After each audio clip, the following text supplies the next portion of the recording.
కీర్తనల గ్రంథము 71వ అధ్యాయం.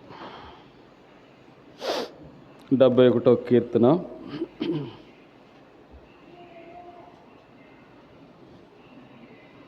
22, 23 వచనాలు.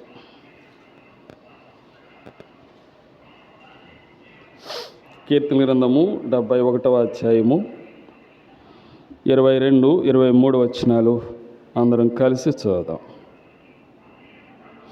నా దేవా, నేను కూడా నీ సత్యమును బట్టి స్వరమండల వాద్యములతో నిన్ను స్తుతించెదను. ఇశ్రాయేలు పరిశుద్ధ దేవ, సితారాతో నిన్ను కీర్తించెదను. నేను నిన్ను కీర్తించినప్పుడు నా పెదవులను, నీవు విమోచించిన నా ప్రాణమును నిన్ను గూర్చి ఉత్సాహధ్వని చేయను. యోహాను సువార్త 4వ అధ్యాయం. యోహాను సువార్త 4వ అధ్యాయం 24వ వచనం అందరం కలిసి చదువుదాం. యోహాను సువార్త 4వ అధ్యాయం 24వ వచనం. దేవుడు ఆత్మ గనుక ఆయనను ఆరాధించువారు ఆత్మతోనూ సత్యముతోనూ ఆరాధింపవలనెను. అంతవరకు ప్రార్థన. పరిశుద్ధుడైన తండ్రి, ఉదయకాలం నీ ప్రజలుగా కూడి నిన్ను స్తుతించి ఆరాధించి మయంపరుచున్నట్లుగా మీరు మాకు అనుగ్రహించినటువంటి ధన్యకరమైన సమయం కొరకే స్తోత్రం. స్తుతులకు పాత్రుడు, పూజనీయుడైనటువంటి దేవుడు, నీ నామం ఘనమైంది, ప్రసిద్ధి చేయదగినటువంటి నామం. మా నోట నిన్ను కూర్చున్నటువంటి స్తుతి కీర్తనల నుంచి పాటల ద్వారా నేను మహింపరచుకోవడానికి వచ్చినటువంటి సమయం కొరకే స్తోత్రం. నీ పరిశుద్ధ లేఖనాల దగ్గరకు వస్తున్నాం ప్రభా. మా హృదయములను కృతజ్ఞతాస్తుతులతో నింపబడినట్లుగా నీ వాక్యం ద్వారా మమ్మలను ప్రేరేపించి పురుకొల్పి దేవా, నీ ఆత్మచేత మమ్మల్ని నింపిన వారమై ఆత్మతో సత్యం యథార్థంగా ఆరాధించుట కొరకై మమ్మల్ని ఆయత్తపరుస్తున్న నిమిషంలో వేడుకుంటున్నాం. సమయం కొరకై బలహీనుడను ప్రయోజకమైన దాసును అయోగ్యులను కనికరించి నీ ప్రజలు మీరు నిలబెడుతుండగా నన్ను బలపరిచి నా నోటి నీ మాటలుంచి నా మీద నీ ఆత్మ నుంచి నీ అభిషేకం కోరుకుంటూ వాడుకుంటారండి అని ప్రార్థిస్తున్నాను. కూడి వచ్చిన ప్రజల కొరకై స్తోత్రము. ఇంకా చేరి వస్తున్న వారిని బట్టి నీకు వందనములు సమకూర్చుకోనండి. సమయములు దీనికరంగా చేయండి. నమ్మకమైన నీ బాధ్యత నిర్వహించి యేసు నామములో ప్రార్థిస్తున్నాను తండ్రి. ప్రభువును స్తుతించుటకు, మన ప్రభువును కనపరచుట కొరకై మన ప్రభు యొక్క సన్నిధిలోనికి మనం సమకూర్చబడినటువంటి వారంగా ఉన్నాం. ఆయన ఏమై ఉన్నాడో, ఆయన మన జీవితంలో ఏం చేసినాడో, చేయను ఉద్దేశిస్తున్నాడో వాటిని ఎరుగుట ద్వారా మన ప్రభువును మనము కనపరచబద్దలమైనటువంటి వారంగా ఉంటున్నాం. దేవుడు సర్వసంపూర్ణుడు. ఆయన సంపూర్ణత యందు మనమును పాలువారుగా ఉండవాలనేటువంటి దేవునికి ఉన్నతమైనటువంటి ఆశయము లేక కోరిక దేవునికి లేఖనాల్లో మనం జ్ఞాపకం చేసుకోగలం. దానిని ఎరిగినటువంటి వారు ఆయన యొక్క స్వభావాన్ని, ఆయన గుణాలను, ఆయన యొక్క లక్షణాలను జ్ఞాపకం చేసుకున్న వారై ప్రభువును స్తుతించేటువంటి వారుగా కనబడుతున్నారు. ఇక్కడ కీర్తనకారుడైనటువంటి దావీదు ఈ 70వ కీర్తనలో రాస్తూ తనకున్నటువంటి అనుభవమును బట్టి ఈ మాట పలుకుతూ ఉన్నాడు. చూడండి 22వ వచనం. నా దేవా, నేను కూడా నీ సత్యమును బట్టి స్వరమండల వాయిద్యములతో నిన్ను స్తుతించెదను. ఇశ్రాయేలు పరిశుద్ధ దేవ, సితారాతో నిన్ను కీర్తించెదను. కనుక భక్తుడు దేవుని నుండి పొందుకునేటువంటి అనుభవాన్ని గురించి మాట్లాడుతున్నాడు. నేను కూడా నీ సత్యమును బట్టి.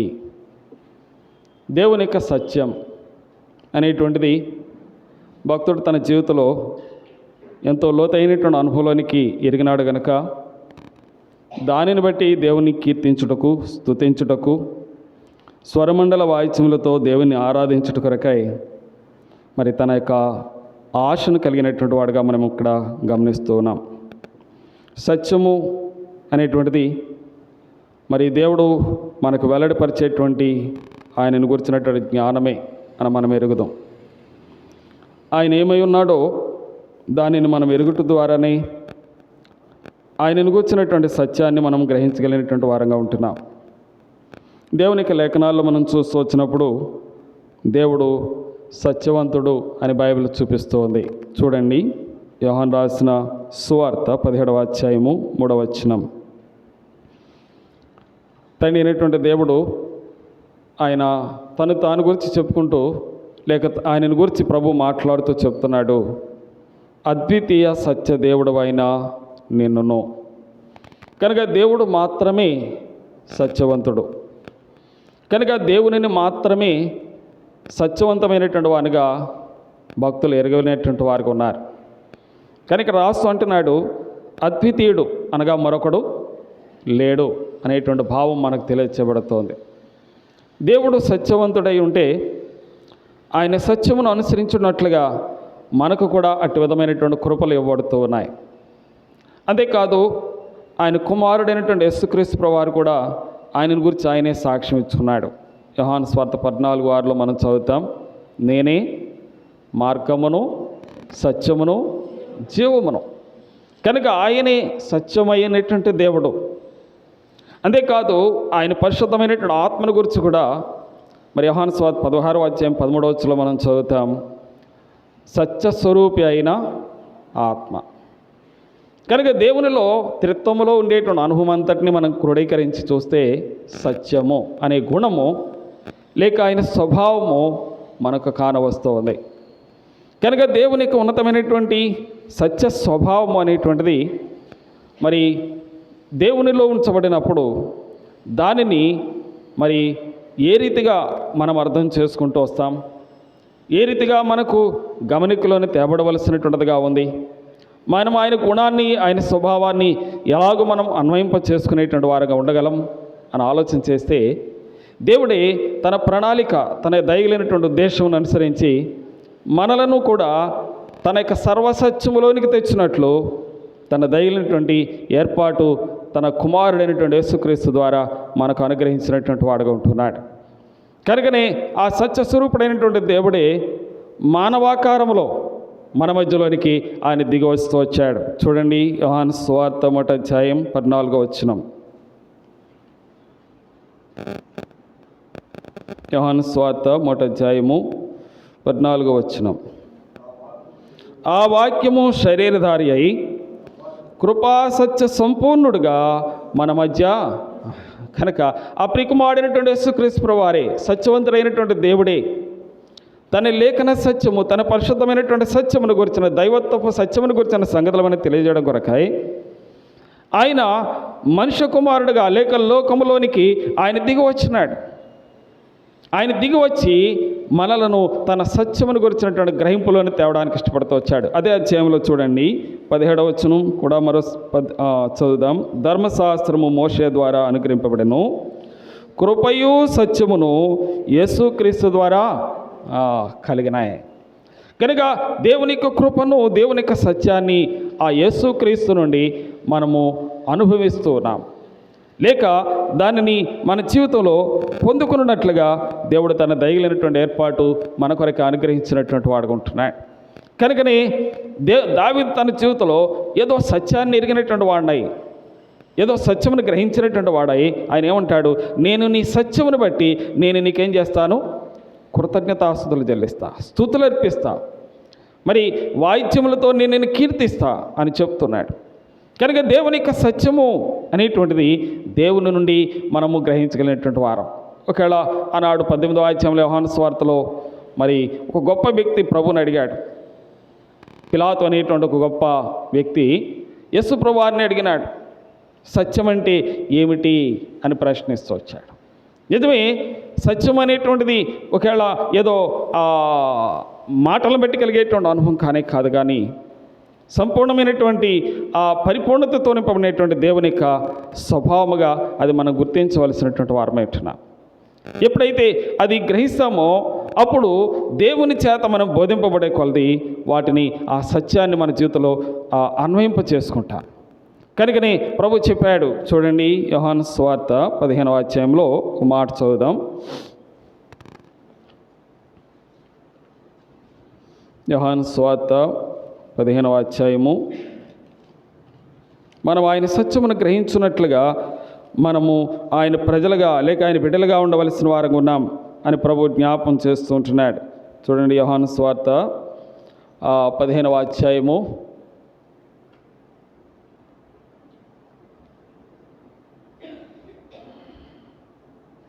నిజముగా మీరు నా శిష్యులై ఉండి సత్యమును గ్రహిస్తారు అని చెప్తూ ఉన్నాడు. ఎన్నో వచనం అది?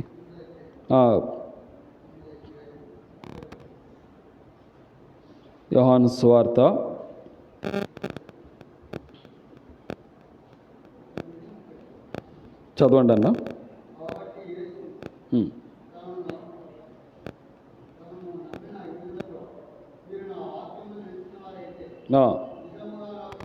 నిజముగా మీరు నాకు శిష్యులయ్యుండి సత్యమును గ్రహిస్తారు.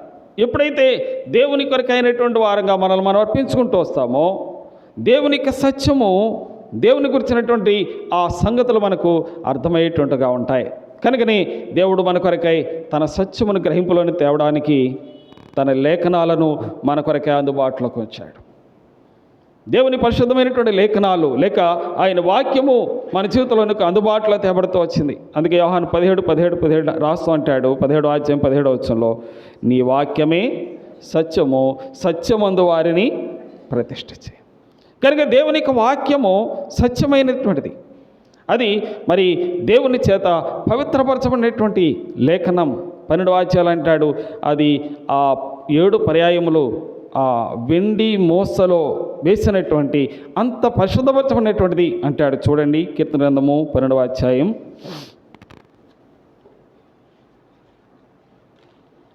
6వ వచనం చూద్దాం. యెహోవా మాటలు పవిత్రమైనవి, అవి మంటి మోసలో 7 మార్లు కరిగి ఊదిన వెండి అంతా. దేవుని యొక్క మాట, దేవుని యొక్క వాక్యము మరి ఎంతో పవిత్రమైనటువంటి వాక్యం. కనుక ఆ వాక్యము మనల్ని ఏం చేస్తుందంటే దేవుని ఎదుట పరిశుద్ధులుగా, దేవుని ఎదుట మరి యోగ్యులుగా ఆయన సన్నిధిలో మనలను నిలిపించేటువంటిదిగా ఉంటుంది. ఎప్పుడైతే దేవుని యొక్క లేఖన సత్యము మనకు అర్థమవుతుందో, పరిశుద్ధాత్మ ద్వారా మనకు బోధించబడతామో, లేదా దేవుని సత్యమును గ్రహించినట్లుగా దేవుడు మనకు వివేకం అనుగ్రహిస్తాడో, దానిని బట్టి దేవునికి లేఖన సత్యాలను మనం గ్రహించగలిగినటువంటి వారికి ఉంటాం. అందుకే మరి యోహాను పత్రికలో రాస్తూ 5వ అధ్యాయంలో చెప్తూ వచ్చాడు, దేవుని కుమారుడు మనకు ప్రత్యక్షమై దేవుని యొక్క సత్యమును మనకు అనుకున్నట్లు ఆయన మన కొరకై ఆయన వివేకం అనుగ్రహిస్తూ వచ్చినాడు అని జ్ఞాపకం చేస్తూ వచ్చాడు. చూడండి, యోహాను రాసిన మొదటి పత్రిక 5వ అధ్యాయం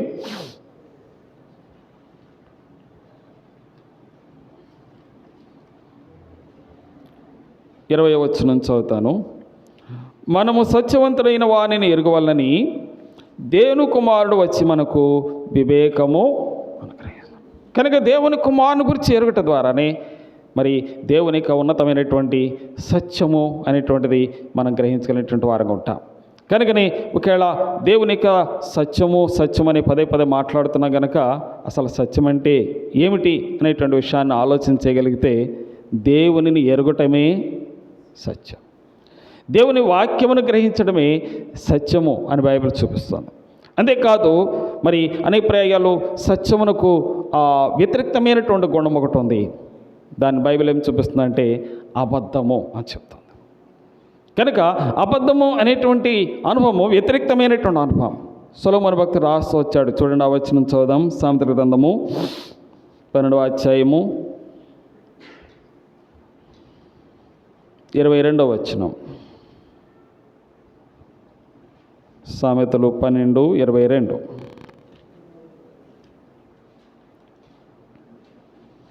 అబద్ధమాడు పెదవులు యెహోవాకు హేయములు, సత్యవర్తనులు ఆయనకు ఇష్టలు.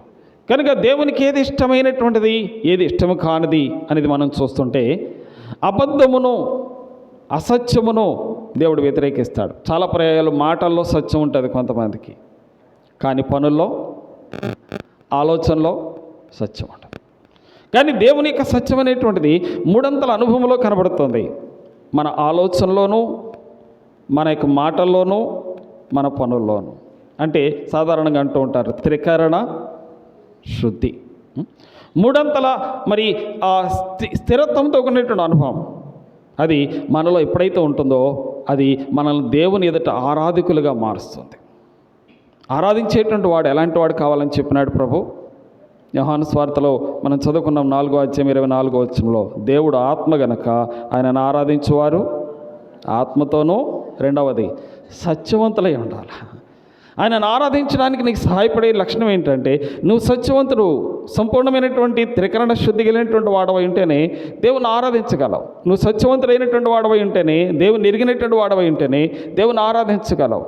దేవుని గురించినటువంటి ఆయన స్వభావాన్ని మనం గ్రహించుకునేటువంటి వారమై, అనుభవించినటువంటి వారమై ఉంటేనే మనం ఆయన ఆరాధించగలం. మరి అలాంటి శ్రేష్టమైనటువంటి అనుభవానికి దేవుడు తన స్వరక్తం ఇచ్చి సంపాదించుకున్నటువంటి సంఘాన్ని ఆయన సత్యమును గ్రహించినట్లుగా ఆయన మనకేం చేస్తున్నాడంటే వివేచననిచ్చినాడు.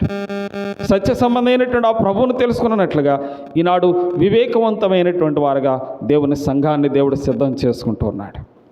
కనుకనే ఆ సంఘానికి మరి పౌలు అపోస్తలుడు పేరు పెడుతూ వచ్చాడు. సత్యమునకు స్తంభము లాంటిది దేవుని యొక్క సంఘము అన్నాడు. ఎక్కడ దేవుని యొక్క సంఘం ఉంటుందో అక్కడ దేవుని యొక్క సత్యము మరి వాస్తవమైన రీతిగా రుజువు చేయబడుతుంది. త్రికరణ శుద్ధిగినటువంటి అనుభవం ఉంటుంది, దేవుని ఎరిగినటువంటి అనుభవం ఉంటుంది. దేవునితో ఉండేటువంటి మరి ఆ సత్యమును వారు గ్రహించినటువంటి వారుగా వారి జీవితాలు నడిపించుకునేటువంటి వారు ఉంటారు. కనుక దేవుని సత్యమును ఎరిగినటువంటి దావీదు కూడా అంటాడు, ప్రభా నీ సత్యమును ఇంకా నేను తెలుసుకున్నట్లు నాకేం కావాలి అంటే నీ వెలుగును సత్యమును నాకు బయలుదేర్చి, నేను ఈ సత్యమును అనుసరించి నడుచుకుంట ద్వారా నేను నిన్ను మహింపరచినట్లుగా నా జీవితాన్ని నడిపించు అంటాడు. 26వ కీర్తనలో కూడా దావీదు అంటాడు, నేను నీ సత్యమును అనుసరించి నడుచుకొనుచున్నాను. ఉదయ కాలంలో ప్రభుని ఆరాధించడానికి ఈ చిన్న తలంపు మన జీవితంలో ఏం చేస్తూ వచ్చింది అనేది, దేవుడు సత్యవంతుడని చెప్పుకుంటున్నాం, దేవుని కుమారుడైన యేసుక్రీస్తు ప్రభు వారు సత్యవంతుడని చెప్పుకుంటున్నాం, పరిశుద్ధాత్ముడు సత్యవంతుడని జ్ఞాపకం చేసుకుంటున్నాం.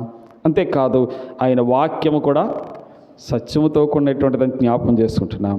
అయితే ఆ సత్యము మన జీవితంలో ఏం చేస్తూ వచ్చింది? మనం ఆయన ఆరాధించడానికి ఆయన సత్యవంతుడైన దేవుడే.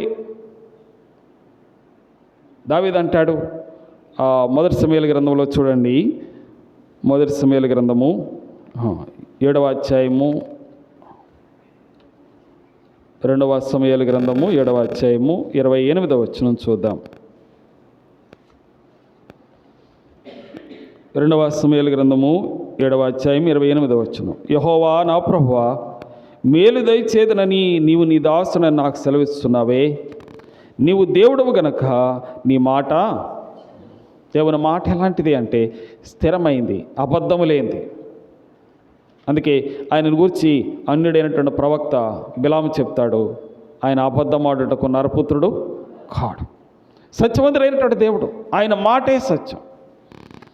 ఆయన మాటలో ఏ రకమైనటువంటి మోసయుక్తమైనటువంటి అనుభవాలు లేవు. అలాంటి పవిత్రమైనటువంటి మరి ఆ మాట కలిగినటువంటి వాడు, పవిత్రమైనటువంటి స్వభావం కలిగినటువంటి వాడు, లేక పవిత్రమైనటువంటి లక్షణములు కలిగినటువంటి వాడు కనుక ఆ దేవుడు మనలను కూడా తన యందు సత్యవంతులుగా చేసి సత్యముతో ఆరాధించినట్లుగా మనలను దేవుడు ఏర్పాటు చేసుకుంటూ వచ్చినాడు. కనుక ప్రభు చెప్తూ వచ్చాడు, సత్య సంబంధమైన ప్రతివాడు దేవుని మాట వింటాడు.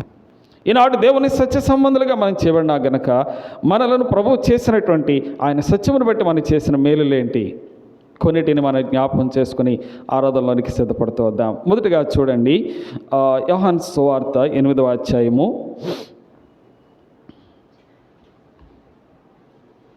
యోహాను సువార్త 8వ అధ్యాయము 36వ వచనం చదువుదాం, తిరిగి 32 కూడా. యోహాను సువార్త 8వ అధ్యాయము 36వ వచనం. కుమారుడు మిమ్మును స్వతంత్రులుగా చేసిన ఎడల మీరు నిజముగా స్వతంత్రులై యుందురు. తిరిగి 32వ వచనం. అప్పుడు సత్యము మిమ్మును స్వతంత్రులనగా చేయనగా. దేవుని బిడ్డలమైనటువంటి మనకి ఇవ్వనటువంటి ఆధిక్యత ఏంటంటే దేవుని సత్యమును అనుసరించి, లేక దేవుని అనుసరించి, దేవుని వాక్యమును అనుసరించి, దేవుని ఆత్మను అనుసరించి జీవించేటువంటి వారమైనటువంటి మనకి ఇవ్వబడుతున్నటువంటి ఆధిక్యత ఏంటంటే మనల్ని ప్రభు ఏం చేస్తున్నాడు? దాసులుగా ఉంచటం లేదు. నేను మిమ్మల్ని దాసులని పిలవట్లేదు, నేను మిమ్మల్ని స్నేహితులని పిలుస్తున్నాను అంటాడు యోహాను సువార్త 15:15. అంతేకాదు గలతీ పత్రికలో రాస్తూ అంటాడు, మనలను స్వతంత్రులుగా చేస్తూ వచ్చాడు, చిక్కుల్లో నుండి విడిపించినాడు అని రాసినాడు. చూడండి గలతీ పత్రిక 4వ అధ్యాయం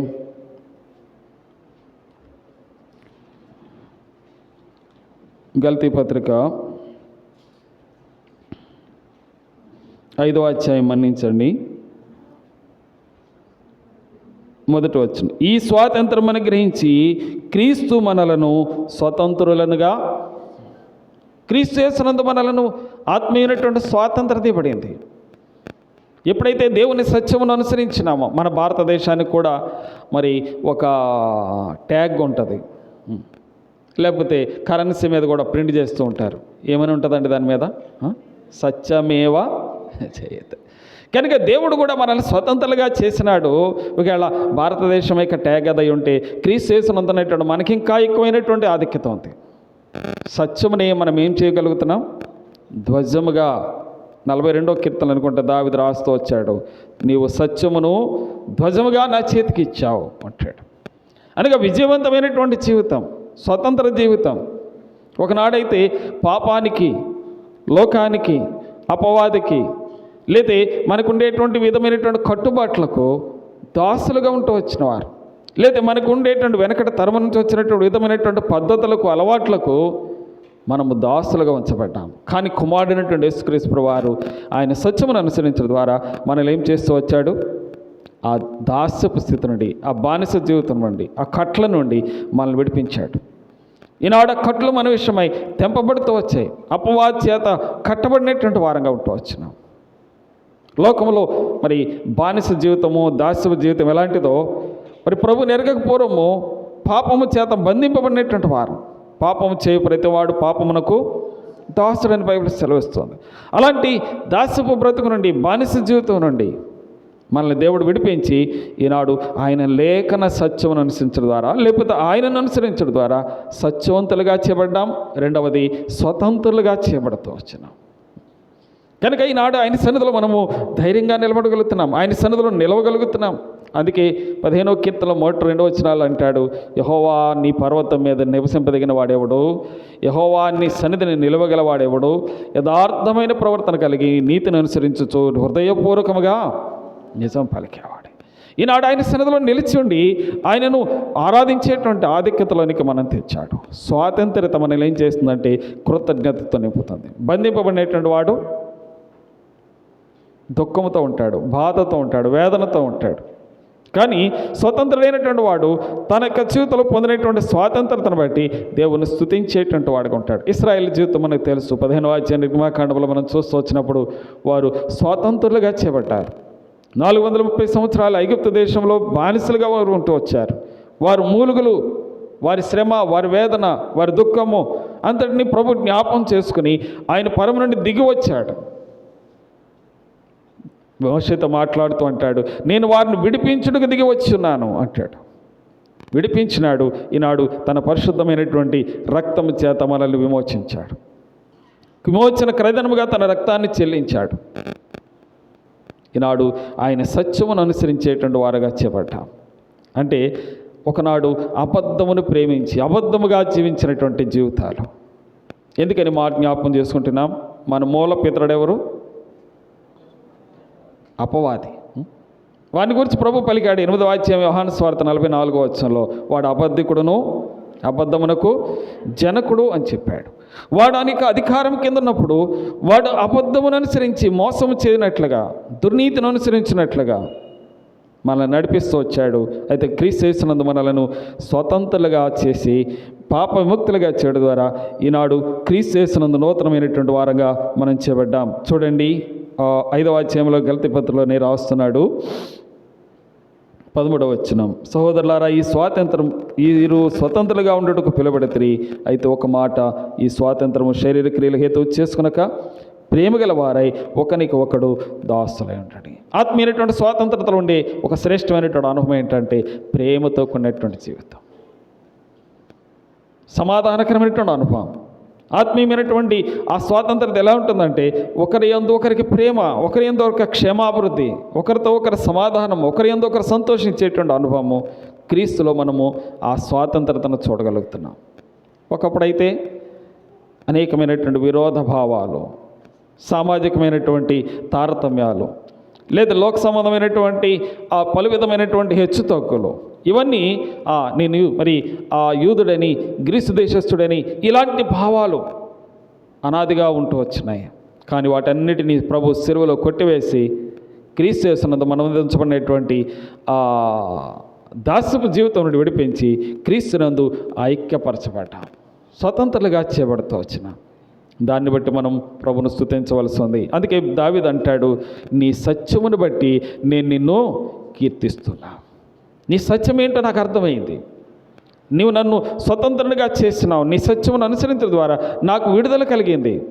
ఒకప్పుడు దావీదు కూడా బలహీనుడే, పాపంలో పడ్డాడు. మనందరికీ తెలిసి 51వ అధ్యాయంలో చూస్తూ వచ్చినప్పుడు ప్రభు ఏం కోరుకుంటున్నాడో చెప్పాడు. చూడండి 51వ కీర్తన గ్రంథం 51వ అధ్యాయము ఒక మాట చదువుతాం. 6వ వచనం, 51:6. నీవు అంతరంగములో సత్యము కోరుచున్నావు. దేవుడు ఏం కోరుకుంటున్నాడో ఎరిగి తన ఆంతర్యాన్ని పరిశుద్ధపరుచుకున్నాడు. పాపంలో పడిపోయినాడు. 51వ అధ్యాయం ప్రారంభ వచనాలు మనకు స్పష్టంగా చూపిస్తుంది. తనంతట తానే ఒప్పుకుంటున్నాడు. ఇప్పుడు అంటున్నాడు, దేవుని కనికరింపబడినటువంటి వాడై హిమమంత తెల్లగా, హిసోపు కంటే తెల్లగా నేను దేవుని ఎదుట ఉన్నాను. ప్రభు చేత కడగబడినప్పుడు ఆ స్వాతంత్రత, ఆ పరిశుద్ధమైనటువంటి జీవితం ఎప్పుడైతే మనలోకి వస్తుందో మనము దేవుని బట్టి స్వతంత్రులుగా ఉండగలం. సత్యము మనలను స్వతంత్రులుగా చేస్తుంది. మరొక తలంపులను చూద్దాం. చూడండి, పేతురు రాసిన మొదటి పత్రిక 1వ అధ్యాయము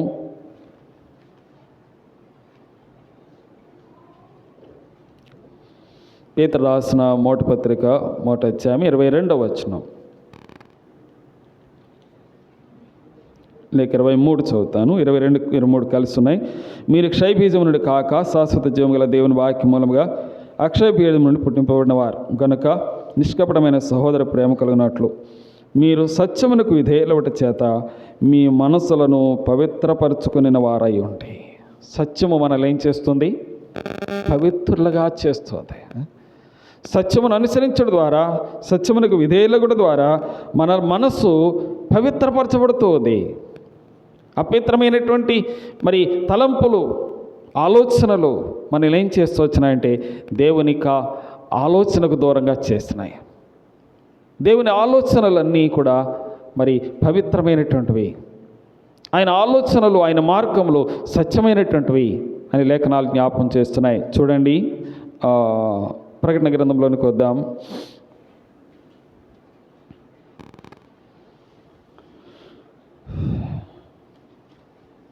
ఆయన మార్గమును గురించి జ్ఞాపకం చేస్తూ, ఆయన మార్గం ఎలాంటిదో జ్ఞాపకం చేస్తుంటున్నాడు. 15వ అధ్యాయము ప్రకటన గ్రంథము 3-4 వచనాలు. వారు, ప్రభువా, దేవా, సర్వాధికారి, నీ క్రియలు ఘనమైనవి, ఆశ్చర్యకరమైనవి, యుగములకు రాజా, నీ మార్గములు న్యాయములను సత్యములనై ఉన్నవి.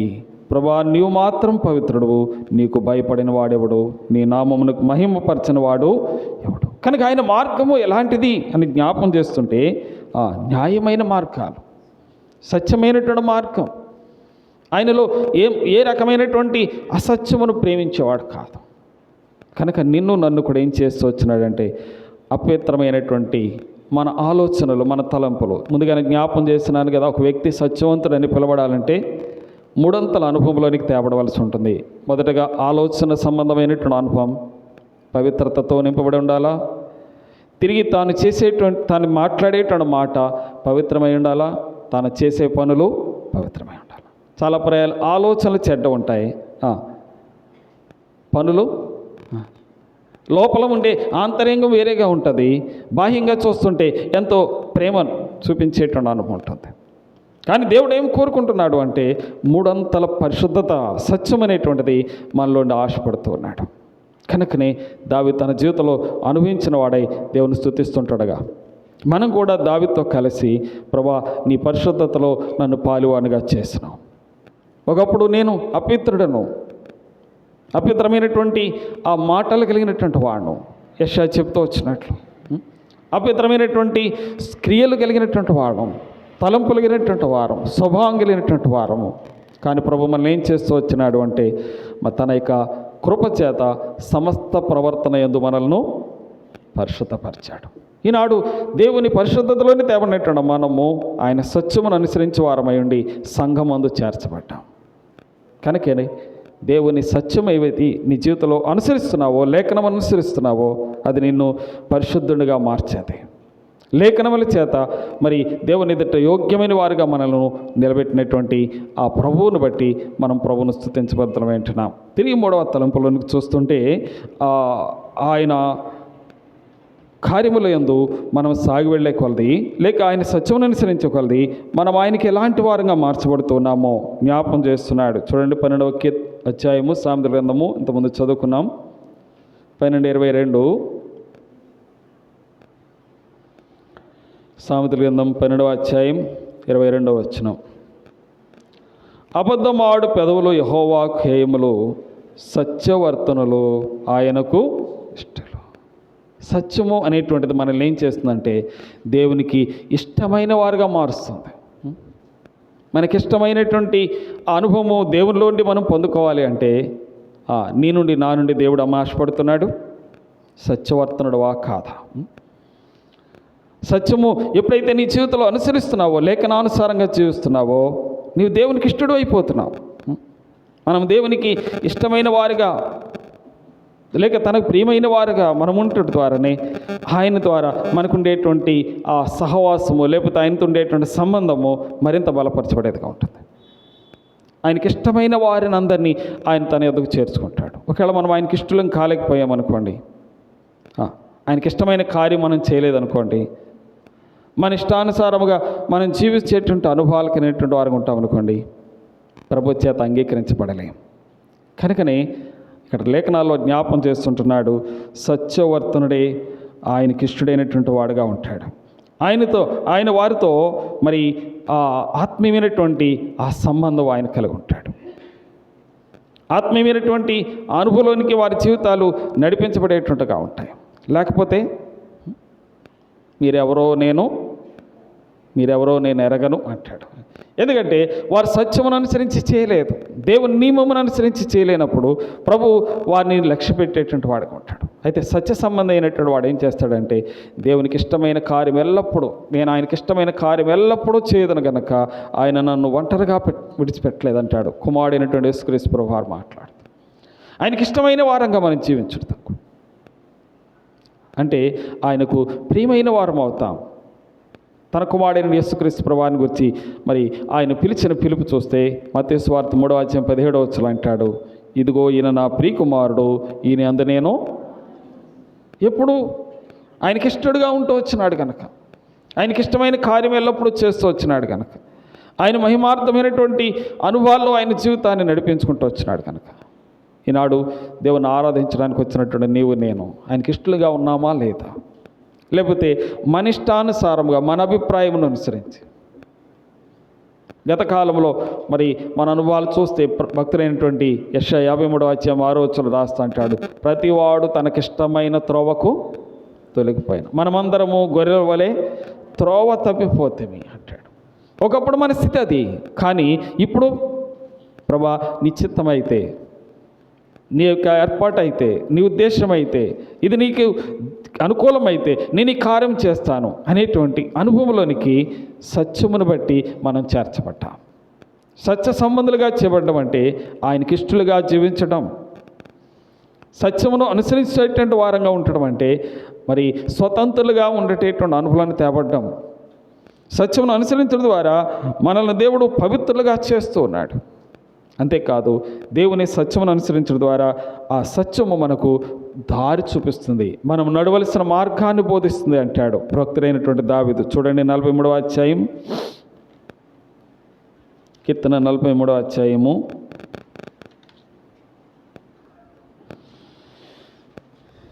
3వ వచనం. నీ వెలుగును నీ సత్యమును బయలుదేరచేయము, అవి నాకు త్రోవ చూపును, అవి నీ పరిశుద్ధ పర్వతమునకును నీ నివాస స్థలమునకును నన్ను తోడుకొని వచ్చును. మన ప్రభువైనటువంటి యేసుక్రీస్తునందు దేవుని యొక్క ఉన్నతమైన సత్యము మనకేం జ్ఞాపం చేస్తుంది అంటే మనకు త్రోవను చూపిస్తుంది. దేవుని కొరకైనటువంటి దేవుని యొక్క సాన్నిధ్యముల కొరకైనటువంటి అపేక్షను మనలో కల్పిస్తుంది. కనుక దేవుని యొక్క లేఖన సత్యం అనేటువంటిది దేవునికి ఇష్టమైన వారుగా మనం నడుచుకునేటట్లుగా చేస్తుంది. లేఖనం ఎప్పుడైతే మనలో ఉంటుందో సరైన మార్గం ఏదో మనకు అర్థమవుతుంది. అందుకే దావీదు అంటాడు 119వ కీర్తన 105వ వచనంలో, నీ వాక్యము నా పాదములకు దీపము, నా త్రోవకు వెలుగుగా ఉంది. కనుక దేవుని వాక్యానుసారంగా మనం వేసేటువంటి ప్రతి అడుగు ద్వారా మరి క్రమము తప్పకుండా దేవుని యొక్క మార్గంలో నడిపించబడగలం. అందుకే దావీదు కోరుకున్నాడు 43వ కీర్తనలో, నీ వెలుగును సత్యమును బయలుదేర్చి, అవి నాకు నేను నడవలసినటువంటి త్రోవ ఏదో, నేను నడవలసిన మార్గం ఏదో, నేను చేయవలసిన కార్యం ఏదో. చాలా పర్యాయాలు మరి లేఖనాలను మనం మరి లక్ష్య పెట్టాం, లేఖనాలని ధ్యానించం కనుక అవి మనకు సరైనటువంటి గైడెన్స్ ఇవ్వలేవు.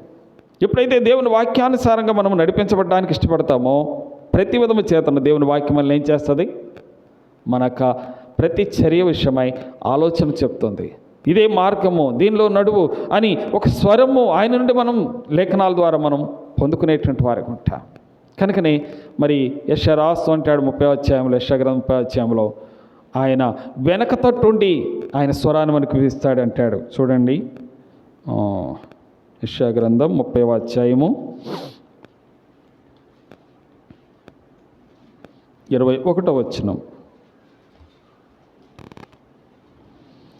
మీరు కుడి తట్టునను ఎడమ తట్టునను తిరిగినను ఇదే త్రోవ, దీనిలో నడువుడి అని నీ వెనుక నుండి ఒక శబ్దము నీ చెవులకు. కనుక దేవుని యొక్క స్వరము మనల్ని ఏం చేస్తుందంటే సరైన మార్గంలో నడిపిస్తుంది, సక్రమమైనటువంటి మార్గం నడిపిస్తుంది. దారి తొలగిపోం, త్రోవ తొలగిపోం. పరిస్థితులు ఎన్ని రకాలుగా ఉన్నప్పటికీ కూడా మనము దేవుని సత్యం ఎరిగిన తర్వాత దాని నుండి చక్కగా నడిపించబడేటువంటి వారం ఉంటాం. దేవుని యొక్క మరి భక్తుల యొక్క జీవిత అనుభవాలను మనం చూస్తూ వచ్చినప్పుడు వారు ఎన్నో రకమైనటువంటి కదిలింపబడగలిగినటువంటి సంగతులు, కలవరపరిచేటువంటి సంగతులు, సమస్యలను ఎదుర్కొనేటువంటి అనుభవాలు, కానీ అవేవిగా నువ్వు దేవుని సత్యం నుండి వారిని తప్పించలేకపోతూ వచ్చినాయి. మరి ఒక ఉదాహరణ మీకు జ్ఞాపకం చేస్తాను. మన భారతదేశానికి ఒక గొప్ప దైవజనుడు వచ్చినాడు.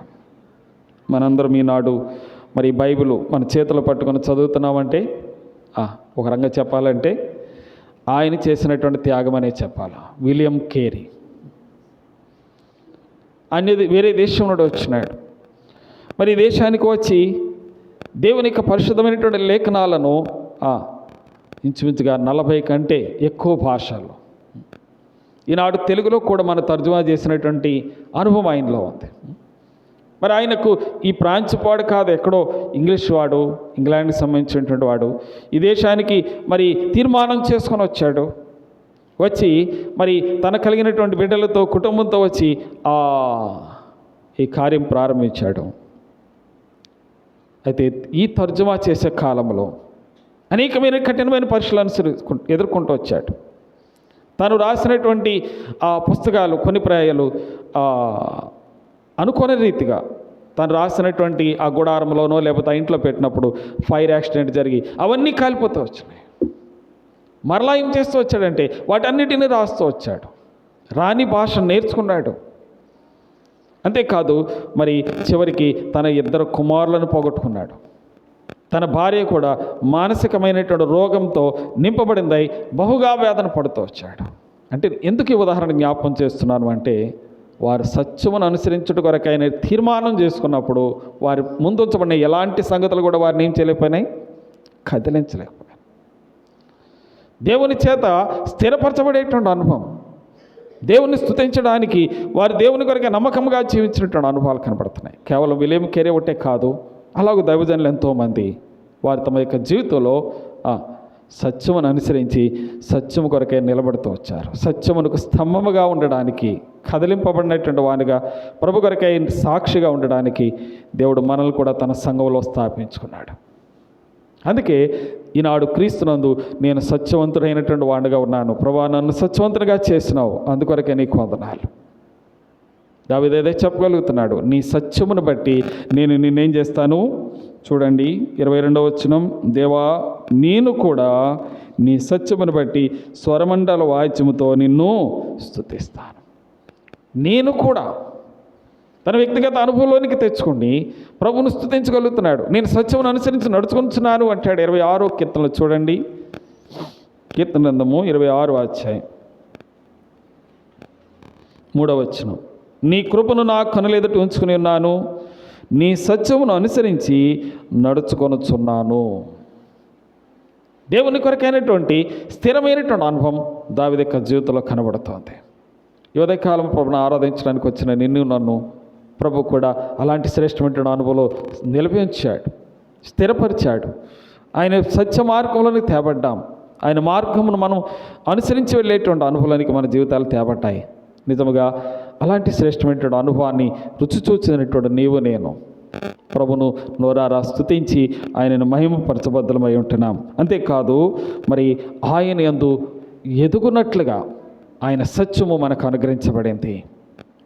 ఎఫెసీ పత్రిక 4వ అధ్యాయం 15వ వచనంలో చదువుతాం, ప్రేమ కలిగి సత్యము చెప్పొచ్చు, క్రీస్తు వలె ఉండుటకు మనం అన్ని విషయములలో క్రీస్తు యొక్క స్వభావము ప్రేమ సత్యము, దానిలో క్రీస్తు వలె నీవు నేను ఎదుగునట్లుగా దేవుడు నిన్ను నన్ను ఆ సత్య మార్గంలోనే తెచ్చాడు. మనకు తెలుగు బైబిల్లోనైతే, తెలుగు బైబిల్కి అయితే మనకు పరిశుద్ధ గ్రంథము అని ఉంటుంది. తెలుగు బైబిల్కి మనం ప్రారంభ అట్ట మీద మీ అందరికీ ఉంటుంది పరిశుద్ధ గ్రంథము అని ఉంటుంది. కన్నడ పుస్తకానికి అలాగ ఉండదు, సత్యవేదవు అని రాస్తాడు, అంటే సత్య గ్రంథం. దేవునికి వాక్యం అనేటువంటిది కన్నడ భాషలో, అంటే నేను చూసిన దాన్ని బట్టి చెప్తున్నా, కన్నడ భాషలో ఉండే బైబిల్కి ఫ్రంట్ పేజీ మీద ఇచ్చే వాళ్ళ హెడ్లైన్ లేకపోతే హెడ్డింగ్ ఏంటంటే సత్యవేదం. కనుక దేవుని యొక్క వాక్య సత్యము, పరిశుద్ధమైనటువంటి సత్య లేఖనము ఈనాడు దేవుని ఎదుట మనలో ఏం చేస్తుంది, అంతకంతకు క్రీస్తులో ఎదిగేటువంటి అనుభవాలను తెస్తుంది.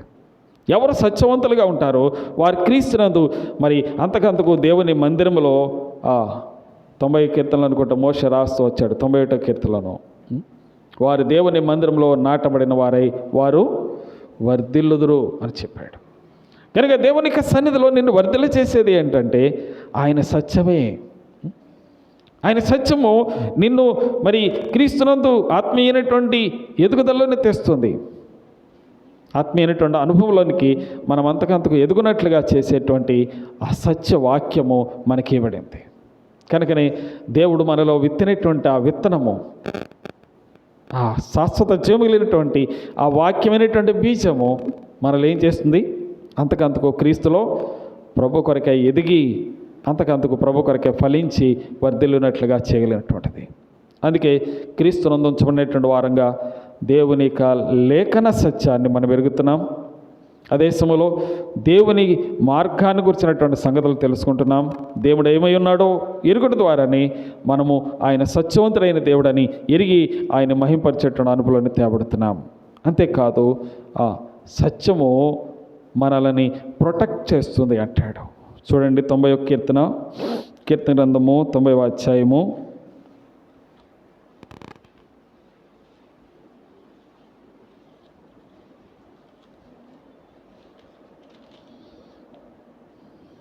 91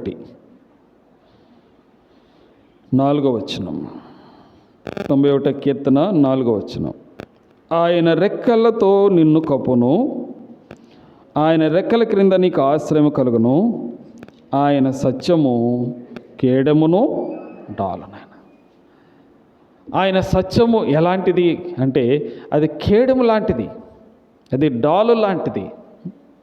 మన మీదకి వచ్చేటువంటి దుష్టుని యొక్క అగ్ని బాణములన్నిటి నుండి అది మనల్ని సంరక్షిస్తుంది. దుష్టుడైన అపవాది పలు రకాలుగా నిందలు వేసినప్పుడు, శోధించినప్పుడు, పరీక్షించినప్పుడు, అవమానపరిచినప్పుడు మనం సత్యము కొరకే నిలబడ్డామనుకోండి, ఆ సత్యమే మనకు ఎలాగుంటుంది? కేడము వలె, డాలు వలె. అందుకే అబ్రహాంతో దేవుడు మాట్లాడుతూ 15వ అధ్యాయంలో ఆదికాండములో మాట్లాడుతూ అంటాడు, అబ్రహమా, నేను నీ కేడెము, నీ బహుమానము అత్యధికంగా చేస్తాను. నేను నీ కేడెముగా ఉంటాను. దేవుని యొక్క సత్యము ఎప్పుడైతే మనం అనుసరిస్తామో మనలను ఎవ్వరు కానీ ఏ రకమైనటువంటి నొప్పి కలిగించుకునేటువంటి అనుభవాలు మనం చూడలేము. ఎందుకంటే దేవుని కొరకై నిలబడి ఆయన మహిమార్థమైనటువంటి సత్యమును ఎప్పుడైతే అనుసరించి నడుచుకునే వారికి ఉంటామో అపవాది మనల్ని ఏమీ చేయలేడు. అపవాది మనల్ని ఏ రకంగా నష్టపరచలేడు. ఒకవేళ అబద్ధం ఆడతామా, అబద్ధికుడైనటువంటి అపవాది చేతిలో ఈజీగా మనం అందరం చిక్కు పెడతాం. వారి ద్వారా పొందేటువంటి గొప్ప నష్టాన్ని మనం అనుభవించే వారికి ఉంటాం. కనుక లేఖనాలు ఇంకా ధ్యానిస్తూ వచ్చినప్పుడు మరి అనేకమైన సంగతులు లేఖనాలు చూపిస్తుంటున్నాయి. మన దేవుడు మనలను స్వతంత్రులుగా చేసినటువంటి వానిగా చేయడానికి ఆయన సత్యములోనికి మనల్ని తీసుకొచ్చాడు. రెండవదిగా జ్ఞాపం చేసుకుంటూ వచ్చినాం, ఆయన పవిత్రతలోనికి మనం తేబడ్డాము సత్యమును బట్టి. తిరిగి ఆయన పరిశుద్ధమైనటువంటి ఆత్మ ద్వారా సర్వసత్యం ఏంటో, దేవుని యొక్క ఉద్దేశం ఏంటో దానిని మనం గ్రహించగలిగినటువంటి వారం కొట్టగలుగుతున్నాం.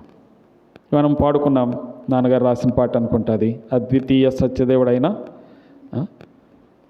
ఎన్నో పాట అండి, 3వ పాట, 500 అనుకుంటా పాట సంఖ్య పాడుకున్నాం.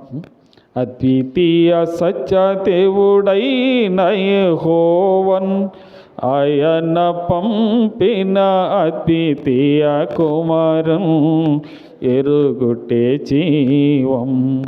కనుక అద్వితీయమైనటువంటి ఆ సత్యదేవుడిని ఎరుగుట ద్వారా మనకు ఫైనల్గా అనుభవించగలిగినటువంటి మరొక అనుభవం రాస్తూ అంటాడు, ఎరుగుట ద్వారానే ఆ అద్వితీయుడైనటువంటి ప్రభుని తెలుసుకుంట ద్వారానే నిత్య జీవాన్ని పొందుకుంటున్నాం. నిత్య జీవ సంబంధమైనటువంటి అనుభవం వరకు మనల్ని ఇచ్చిస్తుంది, స్వతంత్రులుగా చేస్తుంది, పరిశుద్ధమైనటువంటి వారుగా చేస్తుంది.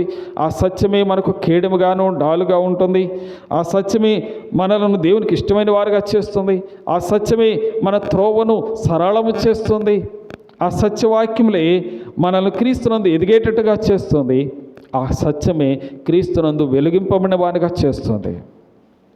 ఎఫెసీ పత్రిక 5వ అధ్యాయం 9వ వచనం అంటాడు, ఆయన వెలుగు యొక్క ఫలము సమస్త విధములైన మంచితనము, నీతి, సత్యము అని మాటలు. ఆత్మీయమైనటువంటి అనుభవాలు ఎదుగుతున్నటువంటి మనకు దేవుని యొక్క వెలుగుగా మనం జీవించడానికి సత్యవంతులుగా మనం కనబడవలసింది. అలాంటి వారుగా దేవుని చేత కనికరింపబడ్డాం, అనుగ్రహం చూపించబడ్డాం. ఆ సంఘములో, దేవుని పరిశుద్ధమైనటువంటి సంఘంలో మనల్ని చేర్చాడు. అనగా దేవుని సంఘం ఎలాంటిది అంటే సత్యమును అనుసరించే సంఘం. కనుకనే దేవుడు ఏం కోరుకుంటున్నాడు సంఘము నుండి? ఆయనను ఆరాధించే వారు అందరూ కూడా ఎలాంటి వారు కావాలని కోరుతున్నాడు? ఆత్మతోనూ సత్యముతోనూ. మనం వెలిగింపబడినటువంటి వారమై ఉంటే, మనం స్వతంత్రులమై ఉంటే ప్రభుని ఆరాధిస్తాం. మనం ప్రభుని ఎదుగుతున్న వారమైతే ప్రభుని ఆరాధిస్తాం. ప్రభుకి ఇష్టమైన వారమైతే ఆయనను ఆరాధిస్తాం. ప్రభు యొక్క మరి ఆలోచన చేత నడిపించబడే వారమై ఉంటే ఆయన ఆరాధిస్తాం. ప్రభు యొక్క ప్రభువును కేడముగా లేకపోతే డాలుగా కలిగినటువంటి వారమైతే ఆయనను ఆరాధిస్తాం. ఆయన నిత్య జీవాన్ని కొరకై నిరీక్షించి ఆయనను కొరకై జీవించే వారమైతే ఆయన ఆరాధిస్తాం. అనేకమైన శ్రేష్టమైనటువంటి అనుభవాలతో దేవుని సత్యము మనల్ని దినదినము ఆయన ఎదుట నిలబడుతుంది. కనుకనే దావీదు దాన్ని ఎరిగినాడు గనక, నేను ఆ సత్యమును గురించి నేనేం చేస్తాను? చదువుదాం మరోసారి. 71వ కీర్తన 22, 23 వచనాలు చదువుదాం. అందరూ కలిసి చదవండి. నా దేవా, నేను కూడా నీ సత్యమును బట్టి స్వరమండల వాచ్యముతో నిన్ను స్తుతించెదను. ఇశ్రాయేలు పరిశుద్ధ దేవ, సితారాతో నిన్ను కీర్తించెదను. నేను నిన్ను కీర్తించినప్పుడు నా పెదవులు నీవు మోచించిన నా ప్రాణము నిన్ను గుర్చి ఉత్సాహధ్వని. కనుక దేవుని యొక్క సత్యం ఎవరైతే ఎరుగుతారో వారు దేవునిని స్తుతించకుండా ఉండలేరు. వీళ్ళు వేరు వేరు హేతువులు ఎన్నో ఆరాధించడానికి దావీదు తన జీవితంలో కలిగి ఉన్నాడు. అయితే మనం ఈ సందర్భంలో జ్ఞాపకం చేసుకునే తలంపు ఏంటంటే, ఆయన ఆరాధించడానికి హేతువుగా ఎంచుకున్న సందర్భం ఏంటంటే దేవుడు సత్యవంతుడు, ఆయన కుమారుడు సత్యవంతుడు, ఆయన ఆత్మ సత్యవంతమైంది, ఆయన ఇచ్చిన వాక్యము సత్యమైంది, ఆయన ప్రేమించిన సంఘము సత్యమైంది. కనుకనే ఆ సంఘం ఎలాంటిది అంటే విమోచించబడింది, స్వతంత్రత కలిగినటువంటి సంఘమని, దేవునిలో ఎదుగుచున్న సంఘమని, వెలుగుమయమైనటువంటి సంఘమని, దేవుని కాపుదల పొందుచున్న సంఘమని, దేవుని చిత్తమును నెరవేర్చేటువంటి సంఘమని, నిత్య జీవాన్ని కొరకు ఎదురు చూచే సంఘమని పలు రకాలుగా వాటిని జ్ఞాపం చేసుకుంటూ వచ్చినాం. ఈనాడు ఆ సంఘంలో చేర్చబడినటువంటి నీవు నేను కూడా మనల్ని స్వతంత్రులుగా చేసినటువంటి ఆ ప్రభువును, మరి ముఖ్యంగా సత్యవంతులుగా చేసినటువంటి ఆ ప్రభువును, ఆ సత్య స్వరూపుడైనటువంటి ప్రభువుకు సంపూర్ణమైనటువంటి మహిమ ఆరాధన ప్రభావములు చెల్లించినట్లు ప్రభు తన ఆత్మ ద్వారా మనల్ని బలపరచునుగాక. ఆరాధనలోనికి వెళ్ళకపోవడం ఓ పాట పాడుకుందాం.